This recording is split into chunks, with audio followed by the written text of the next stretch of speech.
The affair? That was her assignment. Trevor told her to get close to you, distract you, make you sloppy.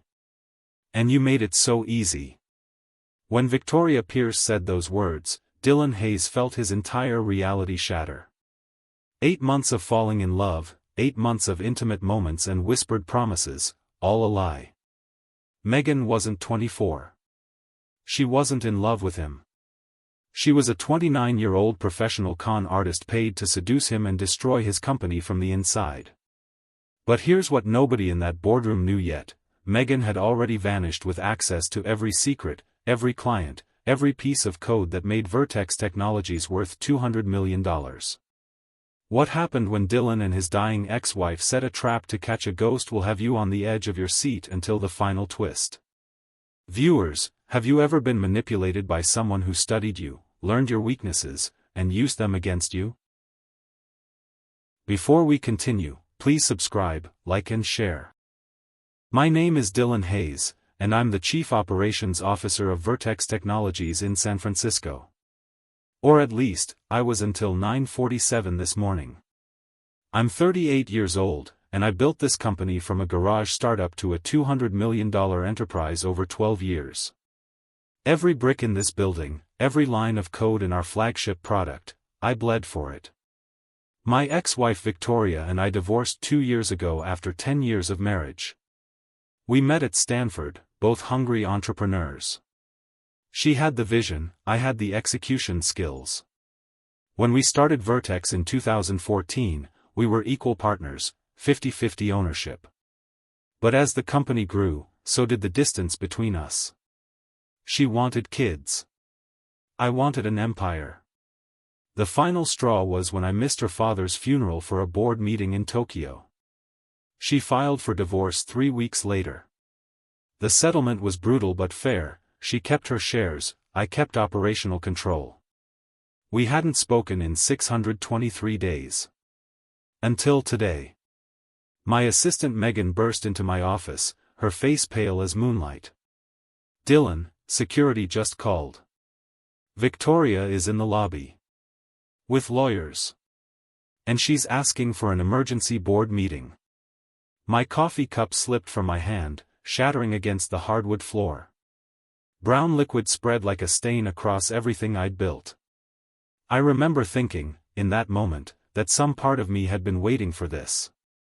Waiting for the reckoning. Waiting for her to come back and destroy me the way I'd destroyed us. I walked into the boardroom to find 7 board members already seated. Victoria stood at the head of the table, wearing a charcoal suit I'd never seen before, sharp, expensive, powerful. Her hair was different. Everything about her was different. The fluorescent lights cast shadows across her face, and for a moment, I saw the girl I'd married, the one who used to sketch business plans on napkins at midnight. Then she smiled, and that girl vanished. "Hello, Dylan," she said, her voice steady as steel. "Please, sit down." My voice cracked when I spoke. "What is this?" 3 board members wouldn't meet my eyes. Her lawyer, a silver-haired woman with shark eyes, slid a document across the polished table. "Ms. Pierce has invoked Clause 47B of the company charter. As a 50% shareholder who believes the COO is engaging in conduct detrimental to the company, she's calling for an immediate vote of no confidence. Clause 47B. The memory hit me like ice water. Victoria and I had written it together in 2015, late one night after an investor tried to push us out. We'd been drinking wine, laughing about building our own poison pill to protect us from vultures. "No one will ever use this against each other," she'd promised, her hand in mine. "We're forever, Dylan. Partners until the end." I'd believed her. God, I'd believed her. Detrimental conduct? I laughed, but it sounded hollow even to my ears. "I've tripled our revenue in 2 years." Victoria's smile never wavered. "Show him the photos, Jennifer." The projector clicked on, cutting through the dimmed room like a knife. Photos appeared on the screen. Me at restaurants with Megan. Me and Megan leaving my condo at 6 a.m., her hair still wet from my shower. Me and Megan at a conference in Miami, her hand on my arm, both of us laughing at something I couldn't remember now. My stomach dropped through the floor. "You're sleeping with your assistant," Victoria said calmly, like she was discussing quarterly projections. "Which violates our anti-fraternization policy that you yourself wrote. More importantly, Megan is 24 years old and reports directly to you. That's a textbook power dynamic violation. Sexual harassment lawsuit waiting to happen." The words stuck in my throat. It's not, we're not, but we were. Megan came to Vertex fresh out of Berkeley 8 months ago, brilliant and hungry. I'd hired her as a junior analyst, but she rose fast. Too fast, some whispered.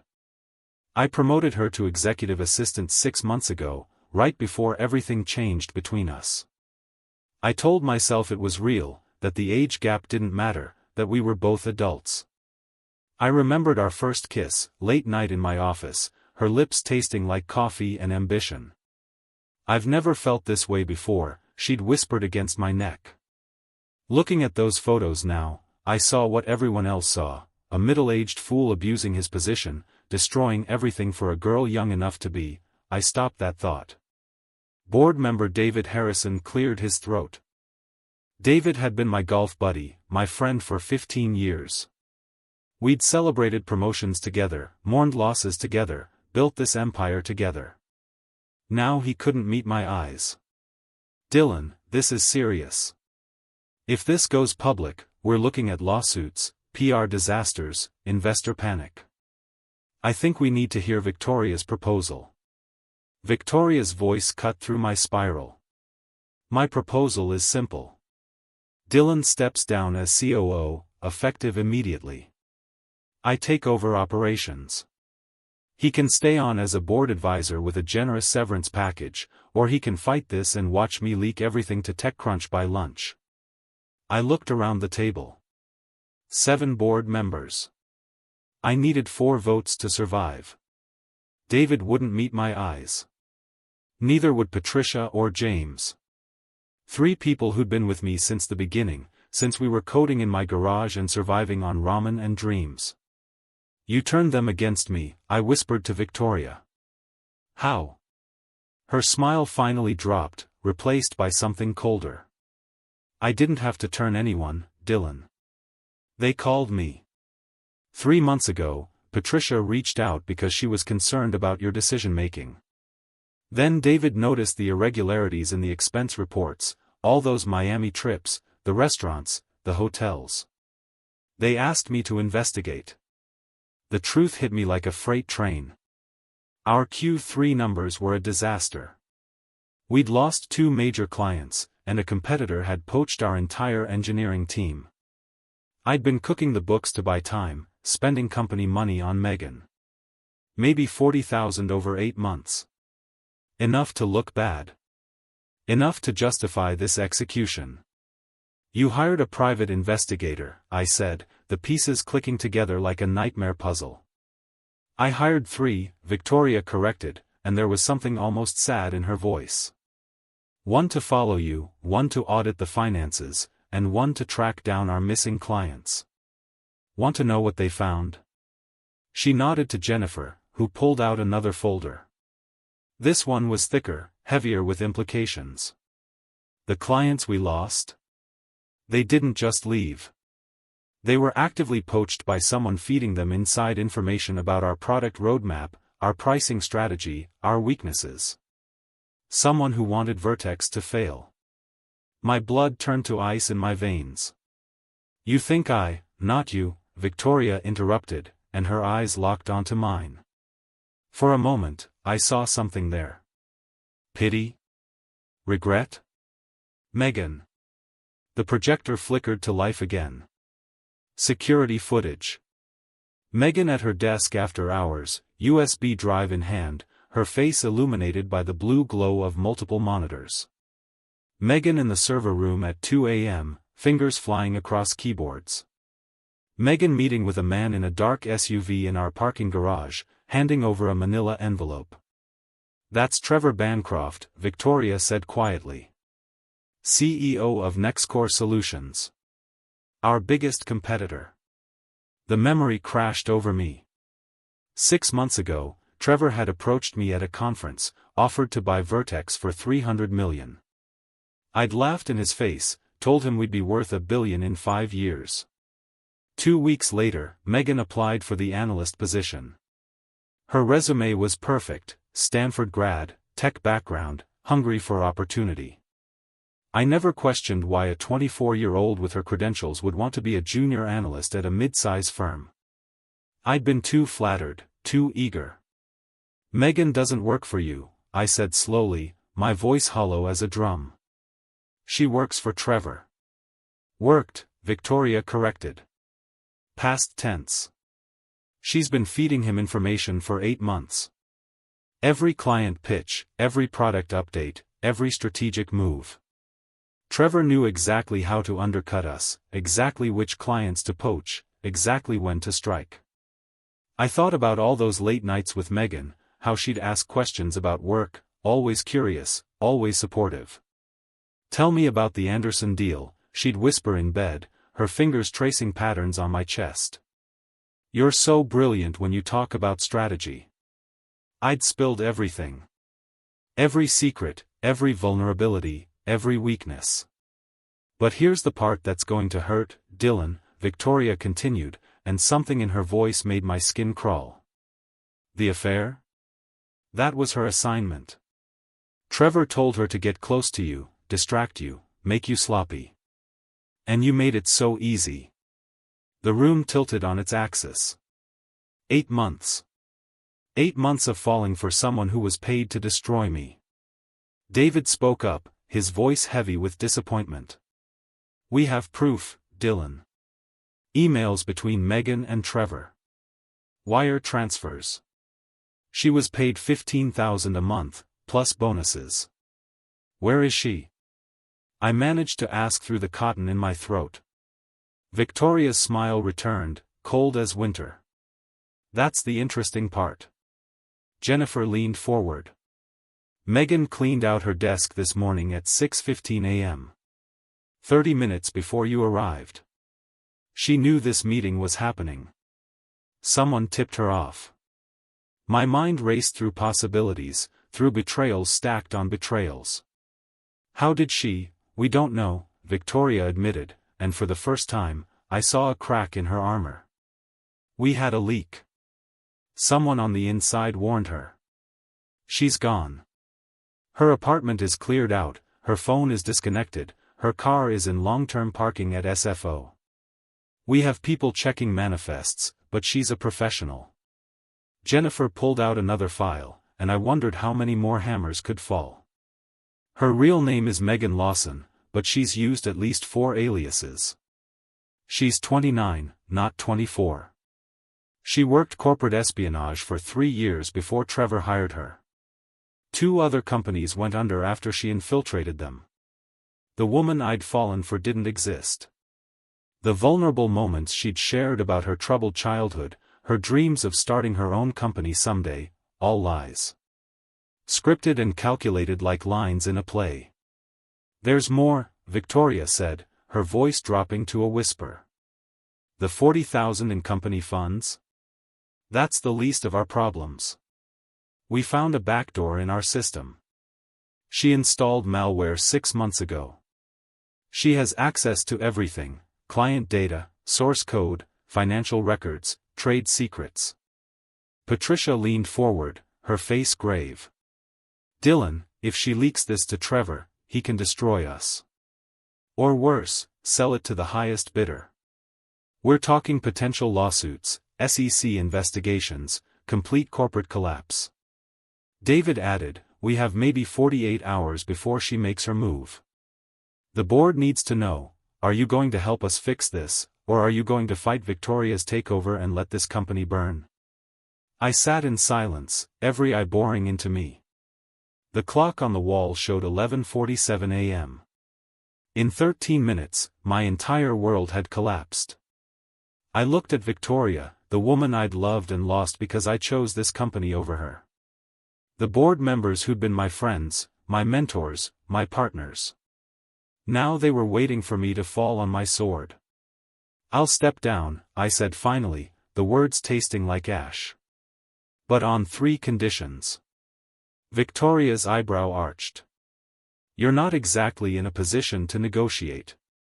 Condition 1, I help you track down Megan and recover the data. I know our systems better than anyone. Condition 2, you let me personally handle Trevor Bancroft. He thinks he's won. I'm going to make sure he's wrong. Condition 3, I paused, meeting Victoria's eyes for the first time since the divorce, really meeting them. You tell me the truth. Why now? Why come back after 2 years? You could have sold your shares, walked away clean, started over. But you came back to fight for this company. Why?" Victoria's composure finally cracked like ice. She looked at Jennifer, who nodded slightly. Permission granted for the final secret. "Because I'm sick, Dylan," Victoria said quietly, each word carefully measured. "Stage 3 ovarian cancer. I found out 6 months ago. The doctors gave me time to get my affairs in order." The room went silent. My heart stopped beating. I remembered her at 28, vibrant and alive, laughing as we signed our first investor deal. I remembered her at 35, crying when I missed her father's funeral, begging me to choose her just once. I remembered her walking away, shoulders straight, refusing to look back. "Vertex isn't just a company to me," she continued, her voice steady despite the tears forming. "It's my legacy. Our legacy. I don't have kids. I don't have family. I have this. And I'll be damned if I let some corporate snake and his trained sociopath destroy what we built." She wiped her eyes quickly, composure returning like armor. "So yes, Dylan. I accept your conditions. But we do this my way.